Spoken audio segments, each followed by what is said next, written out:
আসসালামু আলাইকুম ওয়া রাহমাতুল্লাহি ওয়া বারাকাতুহু।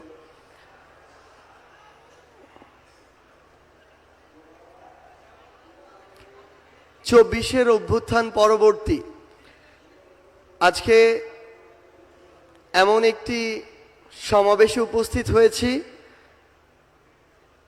যেই সমাবেশের যে মানুষগুলো উপস্থিত রয়েছেন তারা আমার ২৪-এর অভ্যুত্থানের সহযোদ্ধা।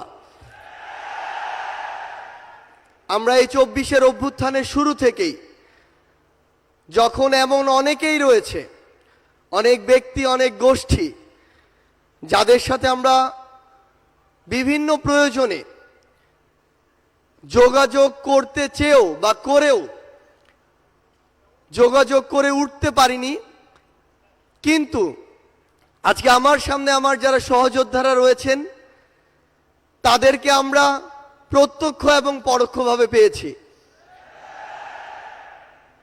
এই অভ্যুত্থানের রাজপথে থাকা, পরামর্শ দেওয়া,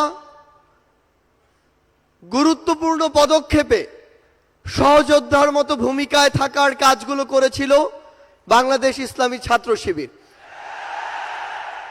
আমরা আমাদের জায়গা থেকে স্পষ্ট একটি জিনিস বলতে চাই, যে কেউ কোনোদিন কোনো সত্যকে চাপিয়ে রাখতে পারে না। সত্য প্রকাশিত হওয়া সময়ের শুধু অপেক্ষা।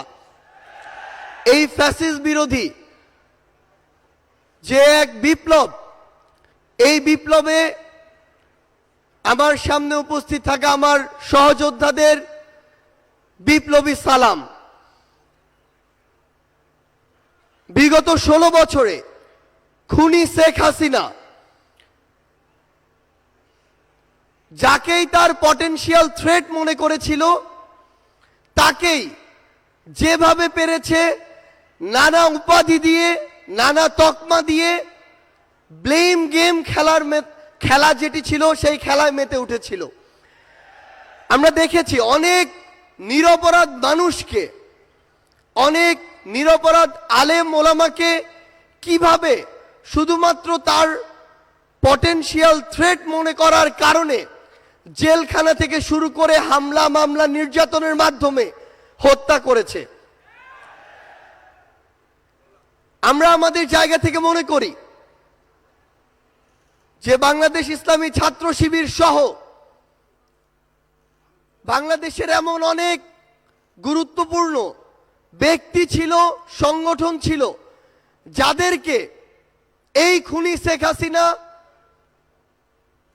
বাংলাদেশে, এই স্বাধীন দেশে বেঁচে থাকাটা তাদের জন্য দুঃসাধ্য করে রেখেছিল। আমরা আমাদের জায়গা থেকে শুধু আপনাদেরকে একটি কথাই বলতে চাই,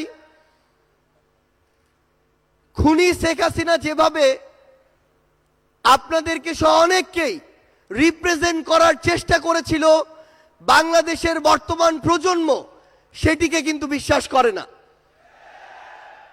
বর্তমান প্রজন্ম ততটুকু বিবেকবোধ সম্পন্ন বলেই এই ফ্যাসিস্ট খুনিকে এই দেশ থেকে বিতাড়িত করেছে, এবং তার দেয়া প্রেসক্রিপশন আগামীর প্রজন্ম হজম করে না বলেই তাকে এই দেশ ছাড়া করা হয়েছে।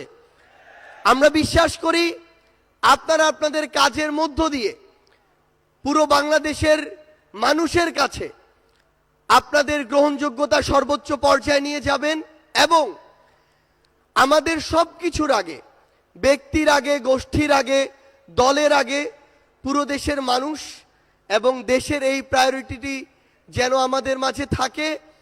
আমরা বিশ্বাস করি ২৪-এর অভ্যুত্থানে আমরা একসাথে হাতে হাত রেখে, কাঁধে কাঁধ মিলিয়ে, এমনকি পরিকল্পনার টেবিলে একসাথে বসে যেভাবে আমাদের কাজগুলো করেছি, আগামীর বাংলাদেশ গঠনে দেশের স্বার্থকে সবার আগে রেখে আমরা একইভাবে ঐক্যবদ্ধভাবে কাজ করে যাব।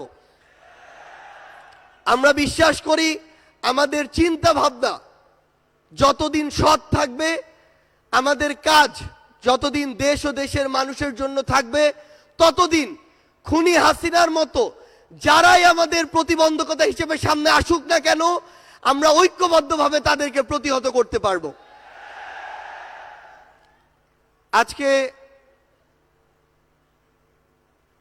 এই কেন্দ্রীয় সমাবেশে আপনারা যারা উপস্থিত হয়েছেন, আপনাদের সকলকে এই অভ্যুত্থান পরবর্তী নতুন বাংলাদেশে, সংগ্রামের বাংলাদেশে আমরা সংগ্রামী শুভেচ্ছা জানাতে চাই।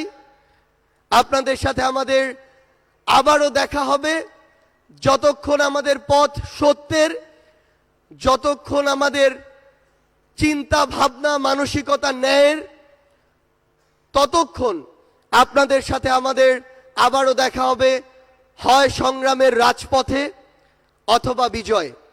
ধন্যবাদ সবাইকে। ইনকিলাব জিন্দাবাদ।